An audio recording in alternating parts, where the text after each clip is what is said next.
સુંદર પરમાત્માનું ચરિત્ર સુખદેવ મુનિ પરીક્ષિત રાજાને સમજાવે છે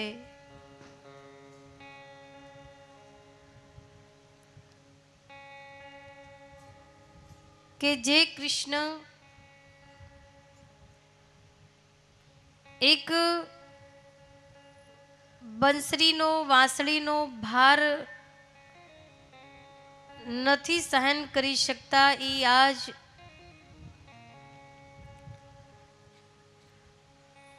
વ્રજવાસીઓ માટે ગોવર્ધનને ધારણ કર્યો છે.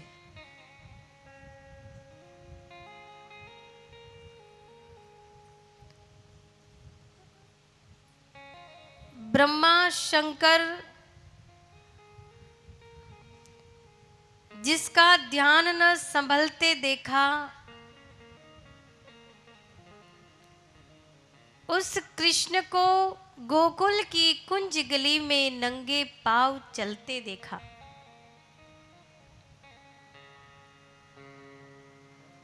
स्वयं नारायण भगवान श्री कृष्ण खुला चरण थी व्रजनी भूमि ने पवित्र करी रह्या छे. व्रजवासीओने दिव्य आनंद आपी रह्या छे.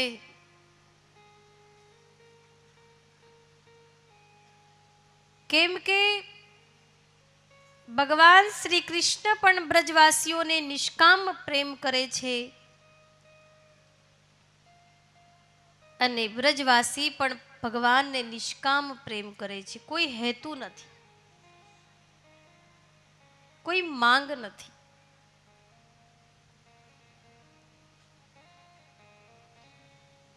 એટલે તો ગોપી કહે છે कि दीवाने हैं तेरे, इस बात पे हम इनकार नहीं करते. हे प्रभु, दीवाने हैं हम तेरे, इस बात पे हम इनकार नहीं करते. कैसे कहे कि हम तुम्हें प्यार नहीं करते. कुछ तो तुम्हारी निगाहों का भी असर था, कुछ तो तुम्हारी निगाहों का भी कसूर था. हम अकेले सबके गुनहगार नहीं है. भगवान, થોડું તમે પણ કર્યું છે. આપનો પ્રેમ છે એટલે અમારો પ્રેમ છે. વ્રજવાસી પરમાત્માને નિષ્કામ પ્રેમ કરે છે અને વાસ્તવમાં એ પ્રેમ પ્રેમ છે જેમાં કોઈ હેતુ નથી. प्रेम हरि को रूप है, हरि प्रेम स्वरूप. प्रेम साक्षात परमात्माનું રૂપ છે. પણ પ્રેમ શું છે? છીન ચડે છીન ઉતરે સો તો પ્રેમ નહીં. શાસ્ત્ર કહે છે છીન ચડે છીન ઉતરે સો તો પ્રેમ નહીં. अघट प्रेम पिंजर बसे सो प्रेम कहावे सोई. अघट अनंत प्रेम એટલે તો કીધું કે સાંસારિક પ્રેમમાં અને ભગવાનના પ્રેમમાં શું ફરક છે?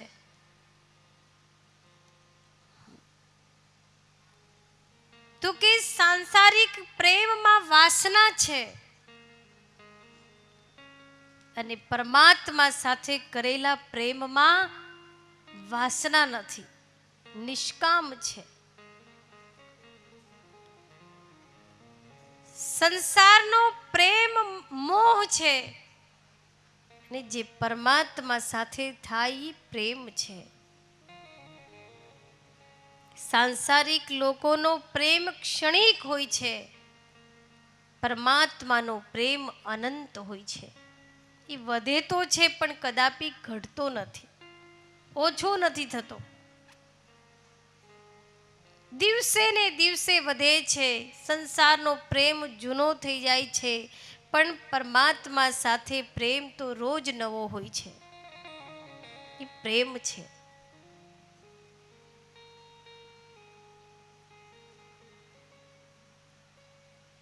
એટલે તો કીધું ને, એક કહેવત છે, આજ સંસારી લોકોનો પ્રેમ તો કેવો, તો કે સુબહ સુબહ આઈ લવ યુ, શામ તક આઈ લીવ યુ, હે ને, આ પ્રેમ છે.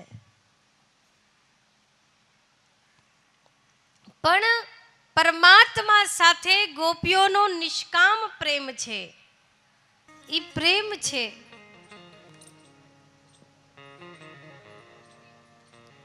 અને એટલે જ ભગવાન વ્રજવાસીઓ માટે એવી એવી લીલાઓ કરે છે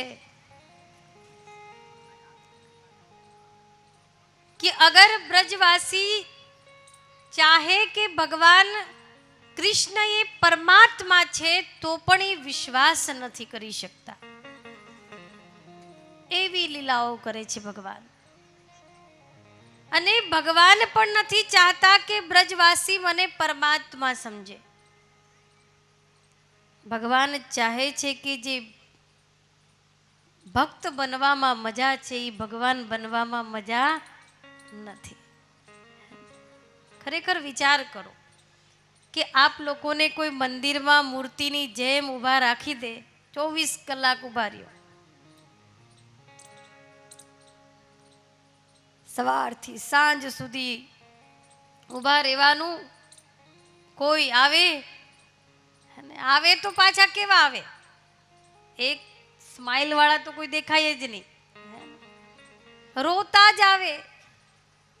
એક તો આવે સવારથી સાંજ સુધીમાં હસતું મુખ લઈને આવે, ભગવાનનો આભાર માનતો આવે, ભગવાન બહુ આપ્યું તે મને. પણ સવારથી સાંજ સુધી આવે છે તો માણસ રોતો જ આવે છે, માંગતો જ આવે છે.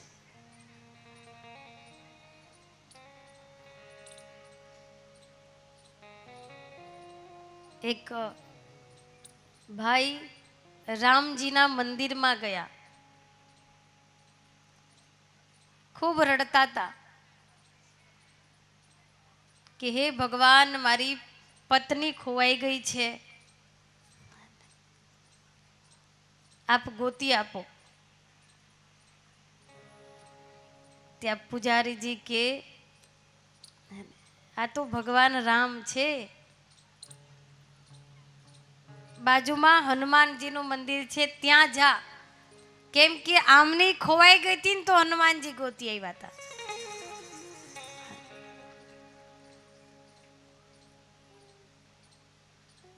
કંઈક ને કંઈક કામના લઈને જાય છે. એમને એમ તો કોઈ મંદિરમાં પણ પગ નથી લગતો, સંજોગ ઝુકાવે છે, સંજોગ ઝુકાવે છે, નહીં તો અહીં કોણ ખુદાને પૂછે છે. તો સંજોગ ઝુકાવે છે, બાકી કોણ ખુદાને પૂછે. બસ ઘરમાં સંપત્તિ આવી જાય, BMW ગાડી મળી જાય, પછી ભગવાનની યાદ આવે ખરા? ઠીક છે ક્યાંક શરમે ધર્મે વચ્ચે ભગવાન મળી ગયા હોય તો પ્રણામ કરી લીધા, એ વસ્તુ અલગ છે. પણ ગોપીઓનો પ્રેમ નિર્મલ છે, કોઈ હેતુ નથી, અઘટ્ટ પ્રેમ છે. અને એટલે જ ભગવાન એવી એવી લીલાઓ કરે છે કે અગર વ્રજવાસી ભગવાનને ભગવાન સમજવા ચાહે તો પણ સમજી નથી શકતા, એવો આનંદ આપી રહ્યા છે.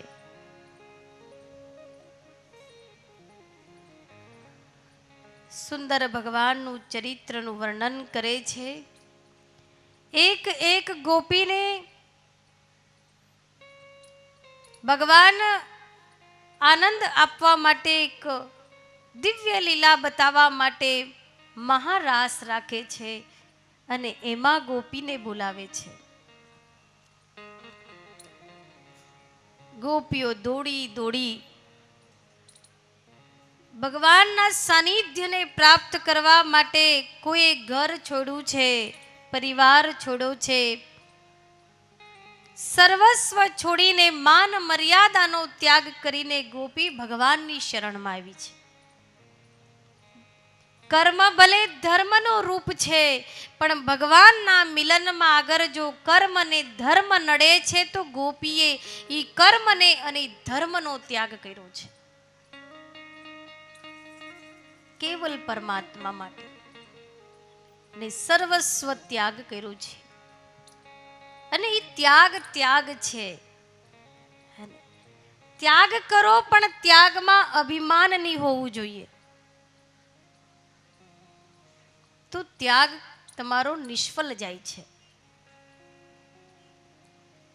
જેમ ભર્તૃહરિ રાજાએ 92 લાખ માળવાનો ત્યાગ કર્યો, શમશાનમાં જઈને રહેતા હતા.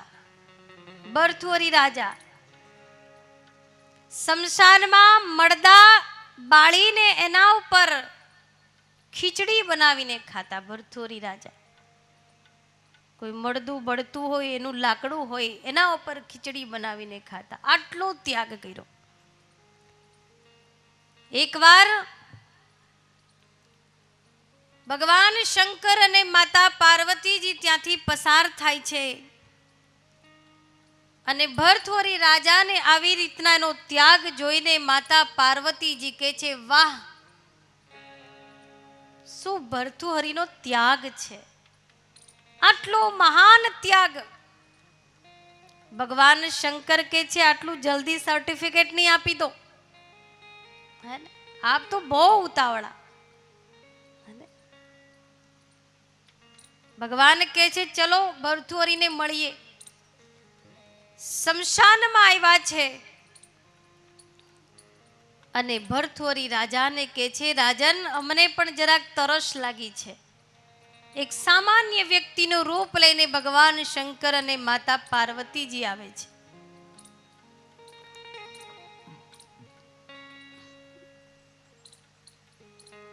ભર્તૃહરિ રાજા કહે છે, કાંઈ વાંધો નહીં, આપ બિરાજો, હું તમને પાણી આપું.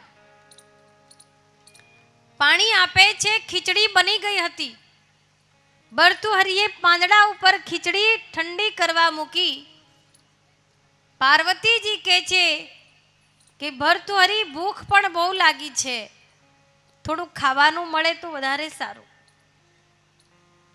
ભર્તૃહરિ રાજાએ તરત ખીચડી આપી દીધી ખાવા માટે કે લો, આપ ખાઓ. માતા પાર્વતીજી કે, શું ભર્તૃહરિ તમારો ત્યાગ છે?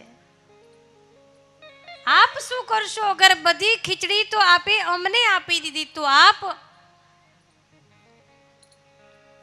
શું આપનો ત્યાગ છે? ભર્તૃહરિ કે જે ભર્તૃહરિએ 92 લાખ માળવાને છોડ્યું, તો આ ખીચડી શું? એના માટે આ ખીચડી કઈ મોટી વાત છે? 92 લાખ માળવા છોડીને આવ્યો છું. ભગવાન કે આ બીમારી બાકી છે. ત્યાગ કર્યો પણ અભિમાન છે. ત્યાગમાં અભિમાન નહીં હોવું જોઈએ કે મેં આટલું છોડ્યું, મેં આટલું કર્યું. અભિમાન નહીં હોવું જોઈએ. કરો પણ લેશ માત્ર પણ અભિમાન નહીં આવવું જોઈએ, તો કાર્યમાં સફળતા મળે છે તમને. આ રોગ, આ બીમારી એટલી મોટી બીમારી છે જેની દવા કેવલ સદગુરુના હાથમાં છે.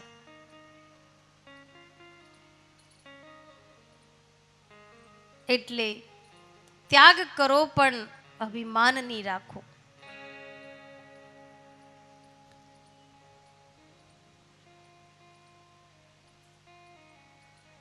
ગોપીઓની અંદર અભિમાન નથી.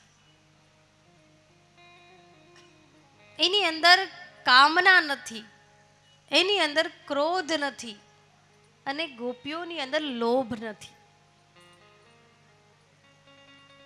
એટલે ભગવાન ગોપીઓને મહારાસમાં બોલાવે છે. અને ઈ શરદ પૂર્ણિમાના દિવસે ગોપીઓ સર્વસ્વનો ત્યાગ કરીને ભગવાનના સાનિધ્યમાં આવે છે.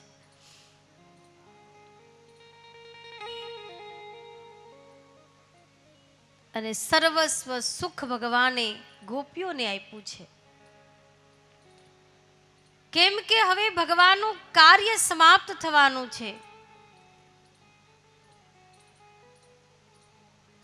અને એટલે જ ભગવાન હવે ગોકુળનો ત્યાગ કરવાના છે. દેવકી અને યશોદા, વાસુદેવ અને દેવકી ભગવાનની પ્રતીક્ષા કરે છે. 11 વર્ષથી કારાગૃહમાં કેદ છે. એ મા બાપને છોડાવવાનું કર્તવ્ય ભગવાન હવે પૂરું કરવાના છે. હવે બાળ લીલા સમાપ્ત કરીને રાજસ લીલા શરૂ કરવાના છે. હવે બંસરી છોડીને સુદર્શન ધારણ કરવાના છે. ભગવાન સંસારમાં એના કાર્યોને પૂર્ણ કરવા માટે આવે છે. અનેક પ્રકારથી એના ભક્તોને આનંદ આપે છે. ધર્મની સ્થાપના બી કરે છે અને ભક્તોને પ્રેમ પણ અનંત આપે છે. એટલે ગોપીઓને સર્વસ્વ ભગવાન સોંપીને જાય છે. આ બાજુ કંસની પાસે નારદજી આવે છે. નારદજી આવીને કહે છે કે કંસ, નંદ બાબાને ત્યાં જે કૃષ્ણ છે એ જ દેવકી અને વાસુદેવનો 8મો પુત્ર છે, જે તારી હત્યા કરવાનો છે. નારદજી આવીને, કેમ કે નારદજી ભગવાનનું કાર્ય આગળ વધારવા માંગે છે. અને એટલે ભગવાન કહે છે, નારદજી કહે છે કે એ જ 8મો પુત્ર છે. એટલે કંસને હવે ભરોસો થઈ ગયો. અને એટલે અક્રૂરજીને કહે છે, તમે જાઓ ગોકુળમાં જઈને કૃષ્ણ અને બલરામને અહીં લઈ આવો.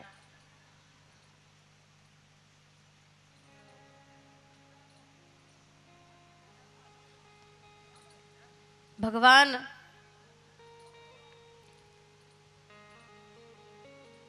હવે પોતાનું કાર્ય પૂરું કરવાના છે. રાધાને મળે છે. રાધાને ભગવાન વાત કરે છે કે મારું હવે કર્તવ્ય પૂરું થયું છે.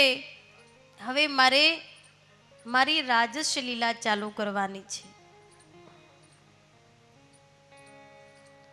ભગવાને પોતાની બંસરી રાધાને આપી છે કે આજ પછી આ બંસરી ક્યારેય નહીં વાગે, આ મુરલી હવે ક્યારેય નહીં વાગે. ભગવાન શ્રી કૃષ્ણ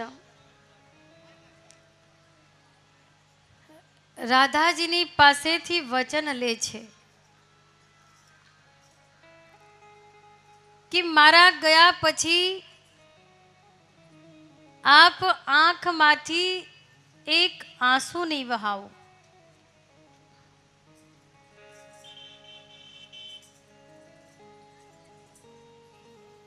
રાધાનો નિષ્કામ પ્રેમ છે ભગવાન પ્રત્યે.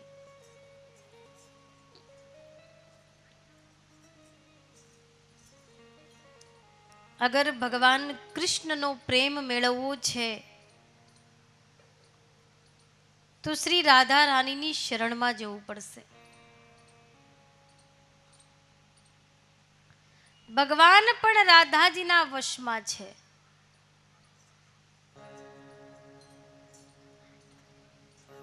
રાધા એ ભગવાનનો દિવ્ય પ્રેમ છે.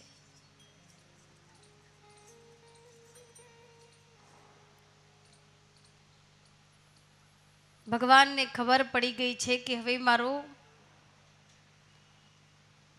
ગોકુળનો સમય પૂરો થયો છે. હવે મારે વ્રજવાસીઓને છોડવાના છે. અક્રૂરજી કંસની આજ્ઞાને લઈને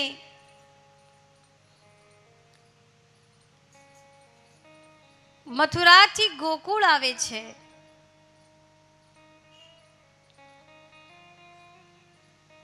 અને જ્યાં ગોકુળમાં આવીને રથ રોકાણો છે.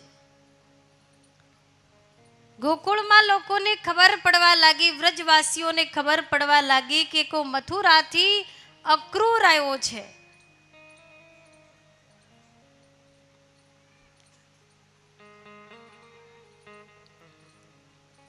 આપસમાં ગોપીઓ વાત કરે છે કે મથુરાથી આવ્યો છે તો કોઈ સંદેશ લઈને આવ્યો હશે.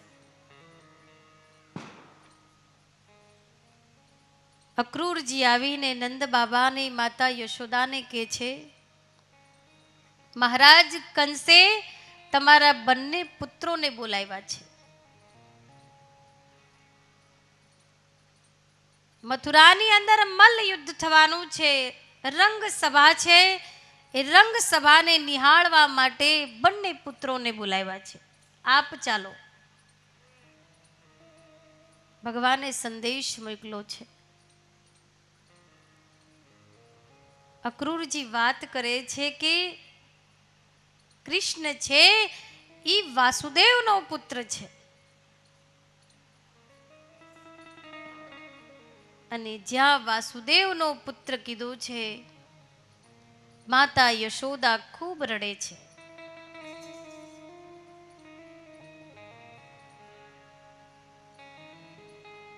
કેમ કે જેણે 11 વર્ષ પુત્રને પાળી પોષીને મોટો કર્યો,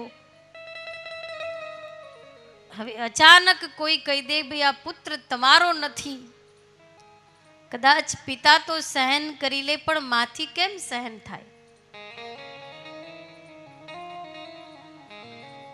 ખૂબ રડે છે.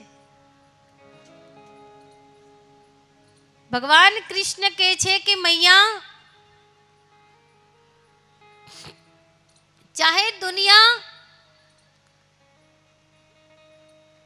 ગમે એટલું કહે કે કૃષ્ણ વાસુદેવનો પુત્ર છે, પણ હે મૈયા હું તો તારો જ પુત્ર રહીશ. અગર લોકો નામ આપશે તો કહેશે નંદ બાબા યશોદાનો કનૈયો છે. ભલે લોકોને જે કહેવું હોય તે કે, પણ હું તો હંમેશા તારો જ કાનો રહીશ, તારો જ લાલો કહેવાઈશ. અને માં તું રડ નહીં, હું પાછો આવી જઈશ. બસ મારું કાર્ય પતાવીને હું જલ્દી પાછો આવી જઈશ. ભગવાન પણ ખૂબ રડે છે. રાતનું ભોજન નથી કર્યું કોઈ. બધા જ ખૂણે ખૂણે જઈને રડવા લાગ્યા છે. આ વાત ગોકુળમાં ફેલાઈ ગઈ. વ્રજવાસીઓ ખૂબ રડે છે કે આનું નામ તો અક્રૂર છે પણ ક્રૂર જેવો છે, કે અમારા કનૈયાને લેવા આવ્યો છે, અમે નહીં જવા દઈએ. અમે કહી દઈશું કે અગર જો તારે જવું હોય તો મારા એક એકને લાશ ઉપર થી તારા રથ ચલાવીને જવું પડશે, અમે નહીં જવા દઈએ. અમને છોડીને એમ કેમ જઈ શકે? પેલા એના પ્રેમમાં એવા રંગી નાખ્યા અને હવે છોડીને જવાની વાત કરે છે. અગર છોડીને જ જવો હતો તો આટલો પ્રેમ, આટલો માયા શા માટે લગાડી? ગોપી મીઠો ઠપકો આપે છે ભગવાનને. અગર આવી જ રીતના અધવચ્ચે અમને છોડીને અમારી નાવને ડુબાડવાની જ હતી તો અમને નાવમાં શા માટે બેસાડ્યા? મીઠી મીઠી વાતો કરીને અમે ભોળી બાળી ગોપીઓ છીએ. ના અમે વેદ જાણીએ છીએ, ના અમે શાસ્ત્ર જાણીએ છીએ, બસ એક પ્રેમની ભાષા જાણીએ છીએ. મીઠી મીઠી વાતોમાં ફસાવીને આજ અમને છોડીને જઈ રહ્યો છે. અમે નહીં જવા દઈએ. અમારી લાશ ઉપરથી એને પસાર થવું પડશે. આખી રાત ગોપીઓ રડે છે, બ્રજવાસીઓ રડે છે. કોઈ સૂતું નથી ઘરમાં, કોઈને ઊંઘ નથી આવી કે કાલે આપણા પ્રાણ જવાના છે. ભગવાન કૃષ્ણ ગોપીઓના પ્રાણ હતા, વ્રજવાસીઓના પ્રાણ હતા. શરીરમાંથી પ્રાણ જાય ને કેવલ મળદું રહી જાય છે, એમ ભગવાન ગયા છે ને કેવલ ગોકુળમાં લાશ રહી ગઈ છે. કેવલ લાશ છે.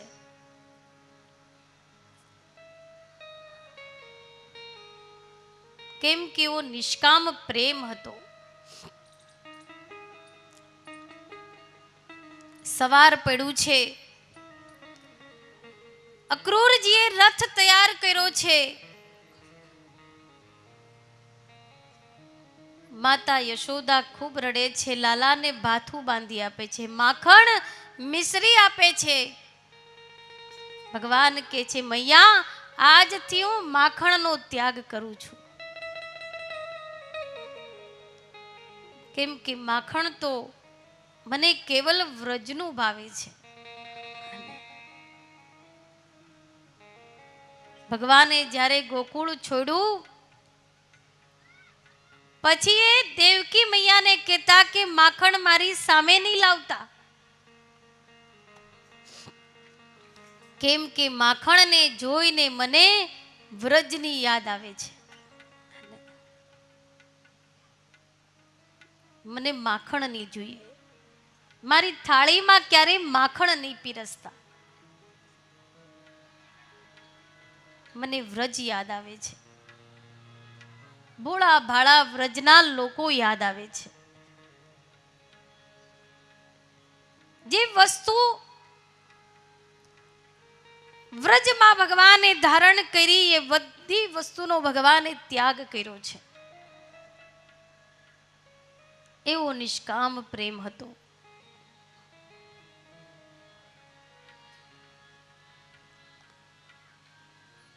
અક્રૂરજીએ રથ તૈયાર કર્યો. માતા યશોદા બેહોશ થઈ ગયા છે, બેશુદ્ધ થઈ ગયા છે. રડી રડીને શરીર લથડિયા ખાવા લાગ્યું છે. પણ છતાંય ભગવાન પોતાનું કર્તવ્ય કર્મ કરવા માંગે છે.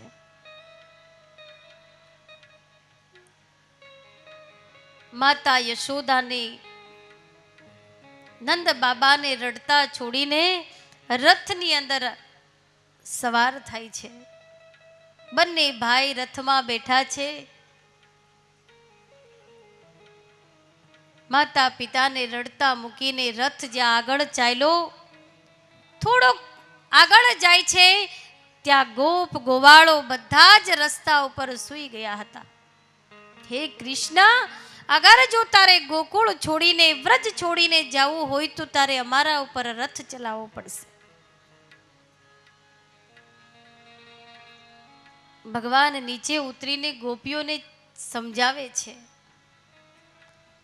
કે મારું કર્તવ્ય કર્મ કરવાનું છે, મારું નિભાવવાનું છે. અને આપ કર્તવ્ય કર્મમાંથી મને રોકો નહીં, બાધક ના બનો, હું હમણાં જ પાછો આવી જઈશ. બસ ગયો ને તરત પાછો, પરમ દિવસે હું પાછો આવી જઈશ. ભગવાન કહે છે હું વચન આપું છું કે હું જરૂર પાછો આવીશ.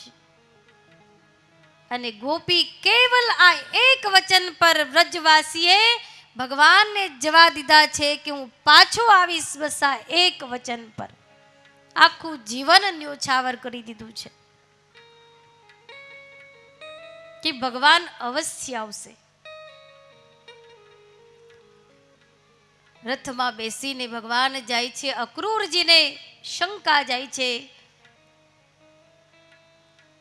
કે ગાર્ગાચાર્ય મહારાજ કુલગુરુ તો કહેતા હતા સાક્ષાત નારાયણનો અવતાર છે, આ કંસનો વધ કરશે, પણ આમનું વર્તન, આમનો વ્યવહાર, આમનું શરીર જોઈને લાગે છે કે ખરેખર આ કંસને મારી શકશે કે નહીં. એક અંદરથી શંકા પેદા થાય છે. અને ભગવાન અંતર્યામી સમજી ગયા છે. અને એટલે જ અક્રૂરજી કહે છે હું યમુનાજીમાં સ્નાન કરીને આવું. અક્રૂરજી જ્યાં રથ કિનારે ઉભો રાખીને જ્યાં યમુનાજીમાં ડૂબકી મારવા જાય છે, જ્યાં ડૂબકી મારી તો એણે જોયું કે ગંગા મૈયા યમુનાજીમાં એને ભગવાનનું વિરાટ રૂપનું દર્શન કરે છે. ભગવાન બિરાજમાન છે, દેવી દેવતાઓ ભગવાનની સેવામાં ઊભા છે. આવું ભગવાનનું વિરાટ સ્વરૂપ જોયું. તરત મોઢું બહાર કાઢે છે અને જોયું તો ભગવાન તો રથમાં બેઠેલા છે. પાછી ડૂબકી મારે છે તો અંદર ભગવાનને જોવે છે, કૃષ્ણને. સમગ્ર દેવી દેવતાઓ એમની સેવામાં છે અને ભગવાનના ચરણોમાં આવીને પ્રણામ કર્યા છે, દ્રઢ વિશ્વાસ કર્યો છે. અક્રૂરજી ની અંદર જે શંકા હતી, ભગવાને એ શંકાનું સમાધાન કર્યું છે કે તમે ચિંતા ન કરો કાકા, આવા તો કેટલાય કંસને અમે પહોંચી વળશું. આ તો એક કંસ છે. આવા મામાએ મોકલેલા કેટલાય રમકડાઓને અમે રમીને ફગાવી દીધા છે. હવે આ તો મામા છે, મામાને મારવા એટલે કોઈ અઘરા નથી. કાકા તમે ચિંતા ના કરો. હવે અક્રૂરજીને થોડી શાંતિ થઈ છે. બંને ભાઈને લઈને મથુરામાં પ્રવેશ કરે છે. સુંદર મથુરા નગરી છે. એ સમયમાં મથુરા નગરીની સુંદરતાની વાહવા સમગ્ર દેશમાં થતી હતી. એટલું સુંદર હતું મથુરા નગરી. ભગવાન કહે છે કાકા આપ ઘરે જાઓ, અમારે મથુરા નગરીના દર્શન કરવા છે. અમે આ નગરી જોવા માંગીએ છીએ. અમે તો ગામના નાના એવા ગોકુળમાં વ્રજમાં મોટા થયેલા છીએ. શહેરના લોકો કેવા હોય અમને ખબર નથી. અમે મથુરા ફરવા માંગીએ છીએ. અક્રૂરજી એના ઘરે જાય છે. ભગવાન ફરવા નીકળે છે મથુરામાં. અને ફરતા ફરતા કહેવાય છે કે એક ધોબી મળે છે. જે ધોબી મહારાજા કંસનો ધોબી હતો, એમના જ વસ્ત્ર ધોતો હતો. સુંદર કંસના વસ્ત્ર સુકાતા હતા. બંને ભાઈ જઈને કહે છે કે ભાઈ જરાક આ વસ્ત્ર અમને તો આપો, આવા તો વસ્ત્ર અમે પહેલી વાર જોયા છે. અમે તો બસ આવા કપડાં પહેરીએ છીએ, ગોવાળિયા છીએ ગોકુળના વ્રજના. આવા સુંદર સુંદર વસ્ત્ર તો અમે કોઈ દી જોયા જ નથી, જરા જોવા તો આપો. ધોબી ભગવાનને કહે છે, કૃષ્ણને કહે છે કે તું જા, ખબર નથી તને આ કોના વસ્ત્ર છે? મારા મહારાજ કંસના વસ્ત્ર છે. હાથ લગાયો ને તો પણ તારી ખેર નથી. કૃષ્ણ કે આટલો અક્કડ છે તો આને તો સીધો કરવો જ પડશે, એને શરૂઆત અહીંથી જ કરીએ. અને ભગવાને એક કેવલ લાત મારી છે અને ધોબીનું મૃત્યુ થઈ જાય છે. ભગવાને ધોબીનો ઉદ્ધાર કર્યો છે. બધા જ વસ્ત્ર લઈ લીધા છે કંસના, કે ચલો આ ગોકુળમાં જશું ત્યારે આપણે આપણા મિત્રોને આપશું આ વસ્ત્ર. બધા જ વસ્ત્ર લઈ લીધા છે એમના મિત્રો માટે, ગોકુળના વ્રજવાસીઓ માટે. ત્યાંથી આગળ ગયા તો માળીઓ ફૂલ લઈને બેઠા હતા અને માળીઓએ ભગવાનનું રૂપ જોઈને પોતાના ફૂલ બધા ભગવાનને અર્પણ કર્યા છે. સુંદર સુંદર ભગવાનને માળાઓ પહેરાવી છે. ભવ્ય ભગવાનનું સ્વાગત કરે છે. આખી નગરી પરમાત્માને, ભગવાનને, બંને ભાઈને જોવા માટે એકત્રિત થયેલી છે. એમાં રસ્તામાં કુબજા મળે છે.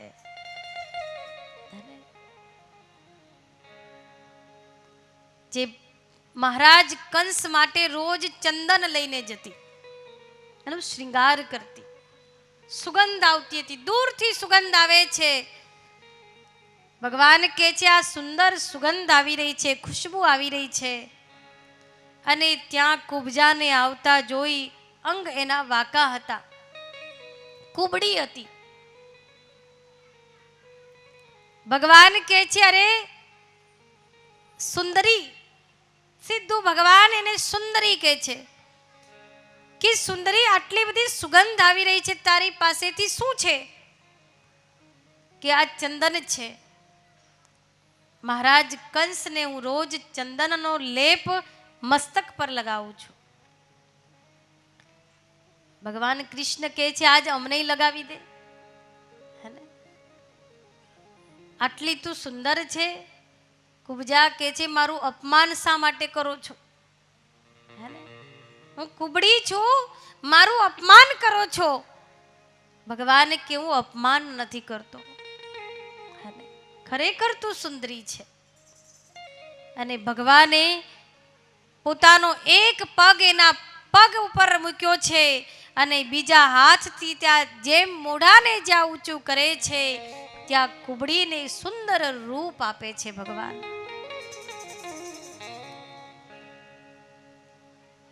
કુબજાએ સુંદર પોતાનું સ્વરૂપ પ્રાપ્ત કર્યું છે. ભગવાનના ચરણોમાં પ્રણામ કરે છે. ભગવાનને કહે છે આજ પછી હું કોઈ દિવસ હવે આ ચંદન કંસ મહારાજ માટે નહીં લઈ જાઉં, પણ આજ આપને હું ઓળખી ગઈ છું, આપ નારાયણ છો. આપને હું ચંદન લગાવીશ.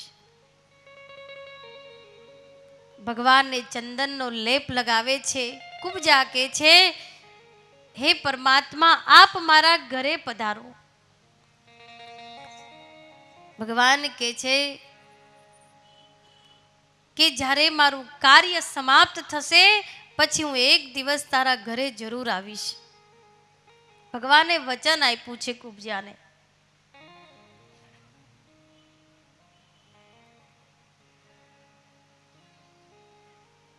ભગવાન ત્યાંથી આગળ જાય છે. આખી મથુરા નગરીના દર્શન કરતા કરતા ભગવાન યજ્ઞશાળામાં આવ્યા છે, જ્યાં શિવ ધનુષ રાખેલું હતું.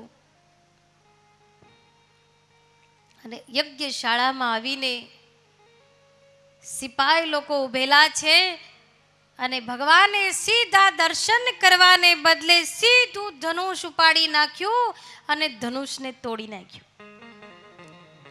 જે ધનુષને મહાન બળવાન રાજાઓ નહોતા ઉચકી શકતા, એને ભગવાને કેવલ ઈચ્છા માત્રથી ઉચકીને એના બે કટકા કરી નાખે છે.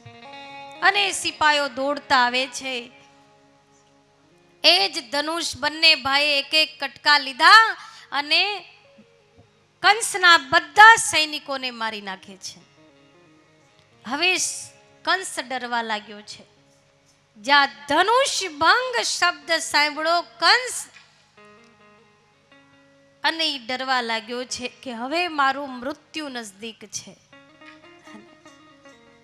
હવે કંસનો ભય વધ્યો છે, અને ભય વધે એટલે કોનું નામ યાદ આવે? ભગવાનનું ચિંતન કરવા લાગ્યો છે કંસ. ભલે શત્રુ ભાવથી પણ ચિંતન પરમાત્માનું છે. કોઈ પ્રેમથી ભગવાનને યાદ કરે, કોઈ શત્રુ ભાવથી કરે. ભગવાન કહે છે ગમે તે રીતના જે મારું ભજન કરે, મારું ચિંતન કરે, બસ હું એનો ઉદ્ધાર કરી દઉં છું. એટલે કંસનો ઉદ્ધાર કરવા માંગે છે ભગવાન. કંસ ચિંતન કરવા લાગે છે પરમાત્માનું, અને જ્યાં જુએ ત્યાં કેવલ કૃષ્ણ દેખાય છે. ભોજન કરે તો ભોજનમાં કૃષ્ણ દેખાય છે. ભોજન નથી કરતો કે આમાં કદાચ કૃષ્ણએ ઝેર નાખ્યો હશે. પાણી પીવે તો પાણીમાં કૃષ્ણ દેખાય, પાણીનો ત્યાગ કરી દે છે. જ્યાં જાય ત્યાં કણ કણમાં હર વસ્તુમાં એને કૃષ્ણની અનુભૂતિ થવા લાગી છે. ચિંતન કેવલ કૃષ્ણનું છે. કુલડિયા પિંડ હાથીને મોકલે છે કે જાઓ આના દ્વારા બંને ભાઈઓને મારી નાખો. જે હાથી 10,000 હાથીનું બળ ધરાવતો હતો, એવા હાથીને બરાબર શરાબ પીવડાવીને ગાંડો કરીને મોકલે છે કે આ બંને વાસુદેવના પુત્રને મારી નાખો, અને અગર જો એ ન મરે તો 2 પહેલવાન તૈયાર કરાવ્યા હતા, મુષ્ટિક અને ચાણૂર. આ બંને એક એકને મારી નાખશે. આયોજન સરસ હતું કંસનું. હાથી સામેથી આવે છે, અને ભગવાન જ્યાં હાથીને જુએ છે, હાથી ગાંડો થયેલો છે. બંને ભાઈને હાથી સૂંઢમાં જ્યાં ઉચકવા જાય છે, ત્યાં ભગવાને પોતાના મુષ્ટિકના પ્રહારથી હાથીને જેમ એક રમકડું હાથી હોય એને ઉચકીને ફેંકી દે, એમ હાથીને ઉચકીને ભગવાને ફેંકી દીધો છે. કેટલા ફૂટ હાથી ઉપર જઈને નીચે પડે છે. જોત જોતામાં ભગવાને હાથીને મારી નાખ્યો છે, મહાવતને મારી નાખ્યો છે. બધાએ કૃષ્ણની જય, કૃષ્ણનો જયકારો લગાવવા લાગ્યા છે. અને બંને ભાઈ રંગ મંચમાં આવે છે. હવે કંસે એક રંગમંચ તૈયાર કરેલું હતું. બળવાન 10-10 હાથીનું બળ ધરાવે એવા મુષ્ટિક અને ચાણૂરને બોલાવે છે, પહેલવાનને બોલાવે છે, અને કૃષ્ણને લલકારે છે. આખી સભા ભરેલી છે, આખી મથુરા નગરી આ દ્રશ્યને જોવા માટે એકત્રિત થયેલી છે. એમાં નંદ બાબા પણ એના બ્રજવાસીઓને લઈને આવેલા છે. અને કંસ ના જે પહેલવાન હતા, ચાણૂર ને મુષ્ટિક, કૃષ્ણ અને બલરામને કહે છે કે તમે તો બહુ મોટા પરાક્રમી છો, સાંભળ્યું છે એવા મોટા મોટા રાક્ષસોનો વધ કર્યો છે, તમે તો કુલડિયા પિંડ જેવા હાથીને મારી નાખ્યો છે, ધનુષ બાણનો ભંગ કર્યો છે, તો આપ આવો મારી સાથે, અમને તમારી સાથે લડવાની ઈચ્છા થઈ છે. ભગવાન કૃષ્ણ કે અમે તો નાના બાળક 11 વર્ષના ને તમે આટલા મોટા, યુદ્ધ તો સમાનતા વ્યક્તિની સાથે થાય. પણ બંને પહેલવાન કહે છે તમે કોઈ સામાન્ય નથી, જેણે આટલા મોટા મોટા પરાક્રમ કર્યા હોય એ કોઈ સામાન્ય ના હોઈ શકે. બંને ભાઈ એક એક પહેલવાનને પકડી લે છે અને બંને સાથે લડે છે, યુદ્ધ થાય છે. આખી મથુરા નગરી જોઈ રહી છે. ક્યારેક મુષ્ટિક ભગવાનને પાડી દે છે તો ક્યારેક ભગવાન એને પાડી દે છે. ઘણી વાર ભગવાન બંને પહેલવાનોને રમાડે છે. ભગવાન પેલા રમાડે છે, રમકડાની જેમ રમે છે, પેલા આનંદ લે છે અને પછી બંને ભાઈએ બંને પહેલવાનને મોતને ઘાટ ઉતારી દીધા છે. અને જ્યાં બંને ચાણૂર અને મુષ્ટિકનું જ્યાં મૃત્યુ થયું છે, આખી નગરીના લોકો કૃષ્ણનો જય જયકાર કરવા લાગ્યા છે. અને હવે કંસ ડર્યો છે અને હવે કંસ ભાગ્યો છે. કેમ કે હવે કોઈ ચારો નથી કંસની પાસે. હવે એને ખબર છે મારું મૃત્યુ નજદીક છે. જ્યાં ચાણૂર અને મુષ્ટિકનો જ્યાં વધ થયો અને કંસ આખો ધ્રુજવા લાગ્યો છે, સિંહાસન ઉપરથી પડી ગયો છે, મહા મુશ્કેલીથી ઊભો થઈને કંસ ભાગવા જાય છે. અને જ્યાં કંસ ભાગવા ગયા, ભગવાન કૃષ્ણ દોડીને કંસને પકડે છે અને આ બાજુ બધા સિપાહીઓ લડવા લાગ્યા છે.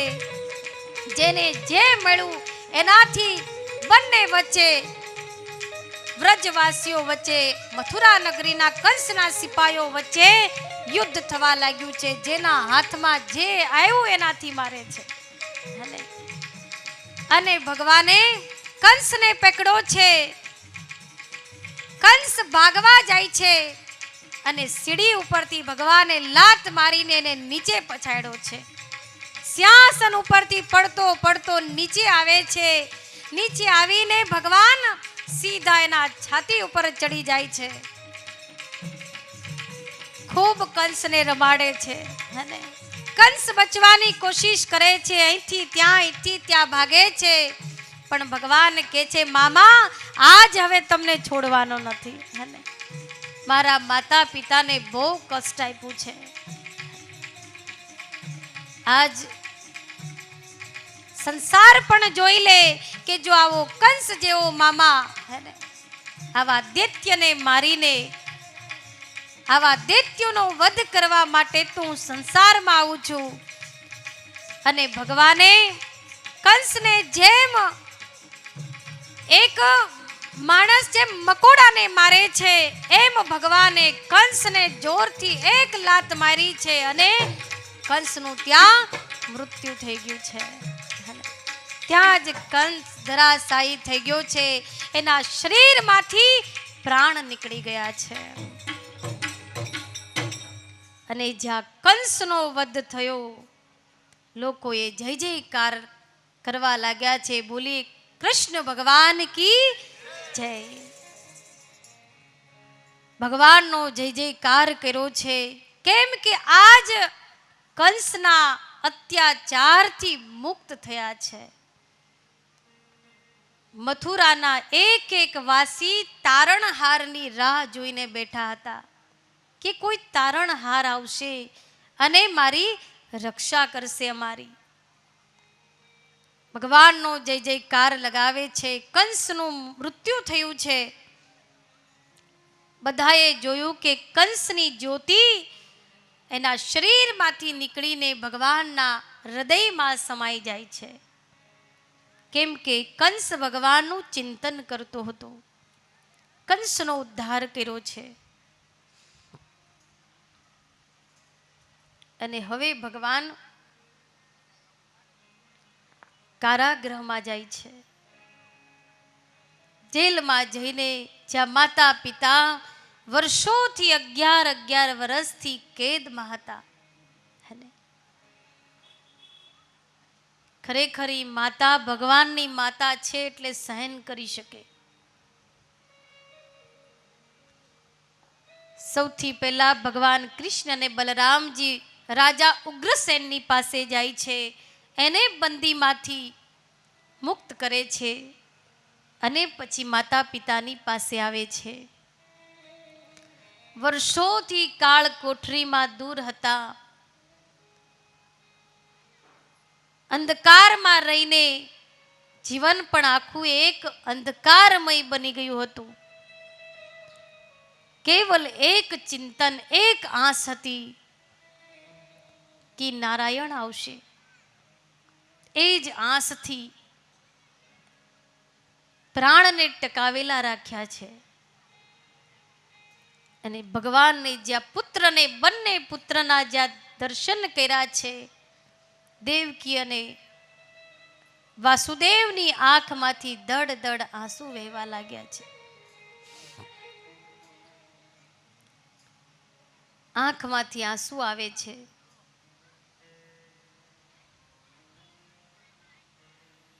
ભગવાને પોતાની હાથથી બેડીઓ છોડે છે.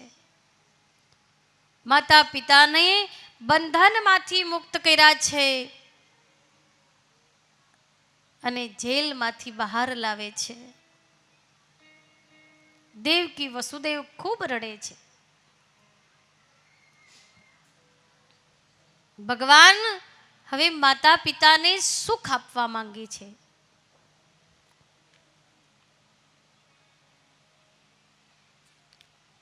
ઉગ્રસેન રાજા કહે છે કે હવે મથુરાના રાજા કૃષ્ણ બનશે, પણ ભગવાન કહે છે નહીં,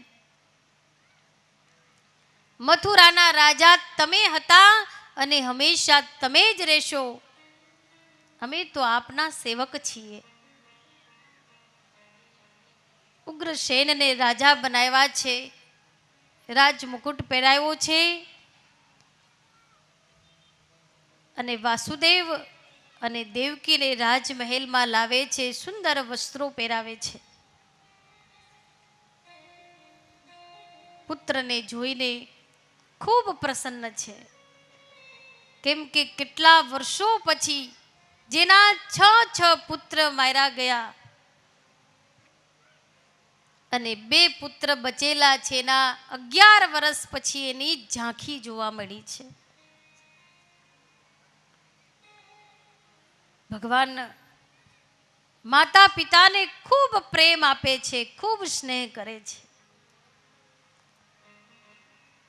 અને દેવકી વાસુદેવ કૃષ્ણના પ્રેમને લૂંટી રહ્યા છે. હાથથી ખવડાવે છે, ભોજન કરાવે છે, એમને સ્નાન કરાવે છે, અનેક શ્રૃંગારનો આનંદ લે છે માતા પિતા.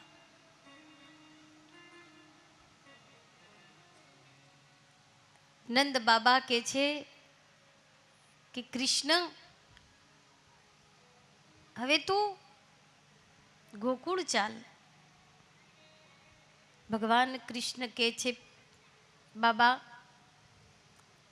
ગોકુળનું કર્તવ્ય પૂરું થઈ ગયું છે. હવે મથુરા નગરી મને બોલાવી રહી છે. આપ જ બતાવો મારું કર્તવ્ય કર્મ છોડીને હું કેવી રીતના આવી શકું. મારું કર્તવ્ય છે, હું જે મારું કર્મ કરવા આવ્યો છું, મેં કાર્ય કરવા જે આવ્યો છું, એ કાર્યને મારે પૂરું કરવું પડશે. આપ તો મારા બાબા છો, આપ તો પિતા છો. અગર આપ પુત્રને નહીં સમજી શકો તો કોણ સમજશે?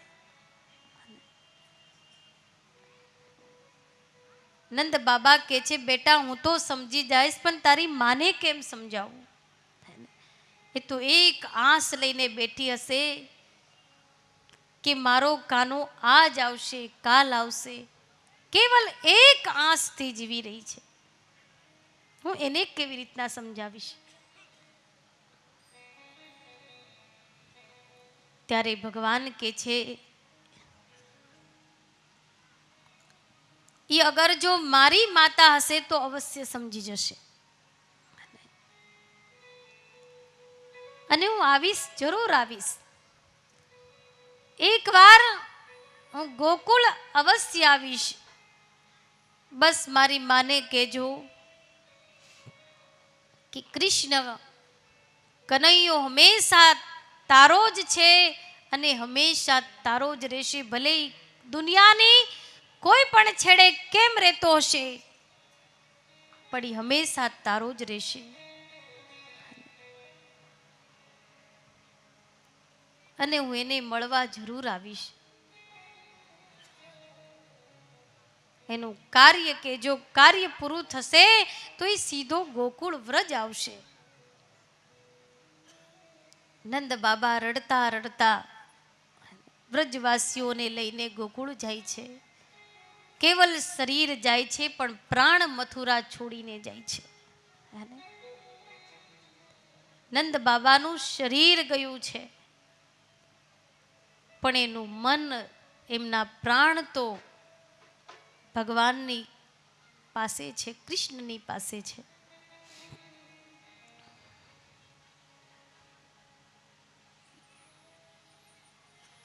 હવે વાસુદેવજી વિચાર કરે છે કે કૃષ્ણને ભણાવવા જોશે. ભણાવીએ તો છોકરી સારી મળે, નતર મળે છોકરી મળે, નોકરી મળે. એટલે વાસુદેવ મહારાજ કહે છે કૃષ્ણને શિક્ષા લેવા માટે એને આશ્રમમાં મોકલવા પડશે. ગાર્ગાચાર્ય મહારાજની સલાહ લીધી છે કે આપ બતાવો બંને પુત્રને શિક્ષા ગ્રહણ માટે હું ક્યાં મોકલું. ગાર્ગાચાર્ય મહારાજ કહે છે ઉજ્જૈન નગરીમાં સાંદીપની ઋષિ છે, આપ ત્યાં બંને ભાઈને ભૌતિક અને આધ્યાત્મિક શિક્ષા માટે આપ ઉજ્જૈન મોકલો. માતા કહે છે આટલી નાની, હજી તો હમણાં જ તો એના દર્શન થયા, હમણાં જ તો એનું મોઢું જોયું છે અને પાછા દૂર કરવા માંગુ છું.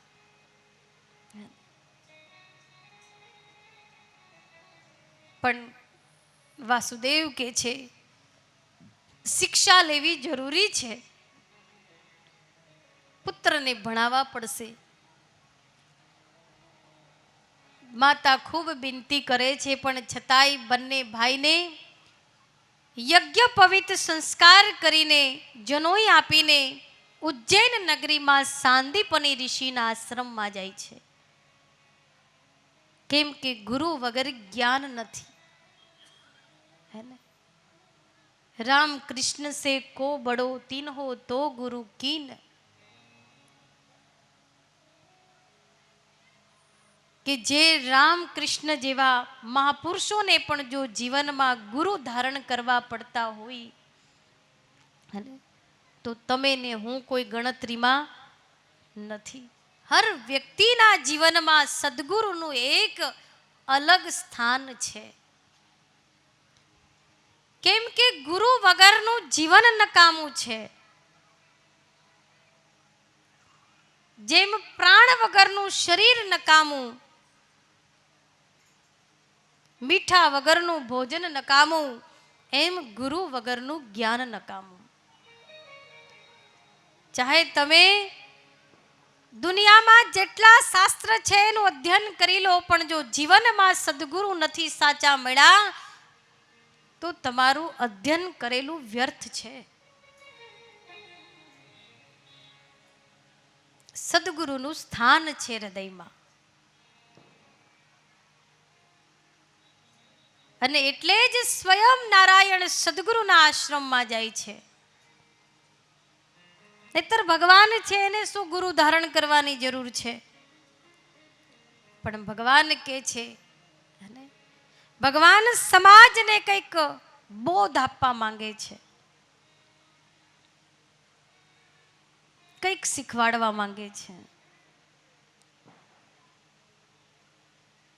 અને એટલે જ ભગવાન જ્ઞાનને પ્રાપ્ત કરવા માટે સાંદીપની ઋષિના આશ્રમમાં આવ્યા છે.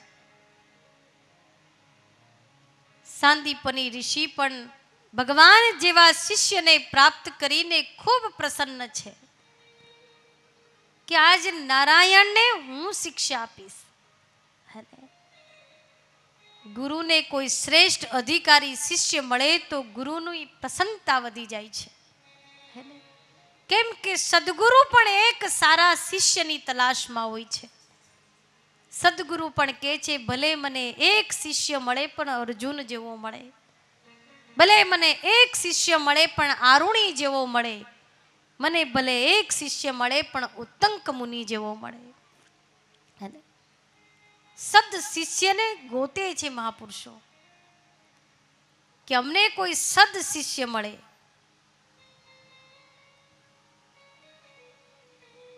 અને આપણે ગુરુ તો ધારણ કરી લઈએ પણ કેવલ કરવા ખાતર. સદગુરુને હૃદયમાં ધારણ કર્યાનો જો એના પ્રત્યે પ્રેમ નથી, નિષ્ઠા નથી, ભાવ નથી, તો એ શિષ્ય નકામો છે. એવા સદગુરુની તન મન ધનથી ખૂબ સેવા કરવી જોઈએ. કેમ કે એના થકી શિષ્યનું કલ્યાણ છે. ગુરુ શિષ્યનું કલ્યાણ ચાહે છે, ગુરુ શિષ્યને ઉપર ઉઠાવવા માંગે છે, એનું જીવન એનું ઘડતર ઘડવા માંગે છે. અને જો એવા સદગુરુને શિષ્ય ન ઓળખી શકે તો કીધું છે, जो ना समझे अपने गुरु को, जो ना समझे अपने तकदीर को, तो फिर रोना ही रोना है. जो ना समझे अपने गुरु को, तो फिर खोना ही खोना है. ये दुनिया तुझे क्या देगी, चल अपने मालिक की नगरी. यहाँ तो पीतल ही पीतल है, वहाँ तो सोना ही सोना है. સંસારનો પ્રેમ તો પિત્તળ જેવો છે. સંસારી લોકો તો પિત્તળ જેવા છે.